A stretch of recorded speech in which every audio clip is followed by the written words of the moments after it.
بسم الله الرحمن الرحيم، والصلاة والسلام على رسول الله صلى الله عليه وسلم. مرحبا بكم أخواتي في قناة تدابير منزلية ووصفات مجربة. اليوم جبنا هنايا كما راكم تشوفوا صدر تاع الدجاج، درنا له زيتون زرودية كما راكم تشوفوا، الطماطم، التوابل، الثوم، البصل، نديرو يطيب ونعاود نولي لكم. هذا صدر دجاجة كما نحب ندير الزيتون ولا ندير جلبانة ولا ندير حميصة، واش حبيت واش كان بمقدور. اخواتي بعد ما طابت قطعتها الى اجزاء وطابت. واش ندير؟ نحكم نديرها في الروبو هنايا ونديرها على شكل كفته، يعني نرحيها ومن بعد نعاود نولي لكم. واش ندير مع حبات زيتون باش يطلق فيها البنه تاعها. هاي لكم اخواتي بعد ما درناها في الروبو نرحي.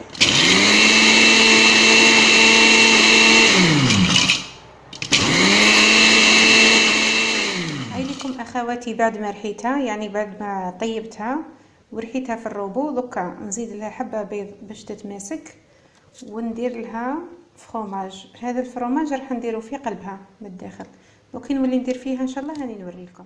اختي اخواتي بعد ما درتهم كور نحكم ندير لهم قطعه تاع الفرماج او الجبن الداخل ونلم عليها هكا ونديرها على شكل كره هكذا كما راهي. نكملهم كامل ونعاود خياتي بعد ما وجدتها هكذا نغطيها بالسيلوفان ونديرها في الثلاجه باش تشد روحها، ومن بعد نديرها في الفرينه في البيض ولا شابليغ، ومن بعد نوريها لكم ان شاء الله جاهزه. الطبق جاهز قدامكم ان شاء الله يعجبكم وينال رضاكم. هاي ليكم نقسم لكم حبه، شوفوا كيفاش تجي شابه هكذا وهكا وهكا وهكا.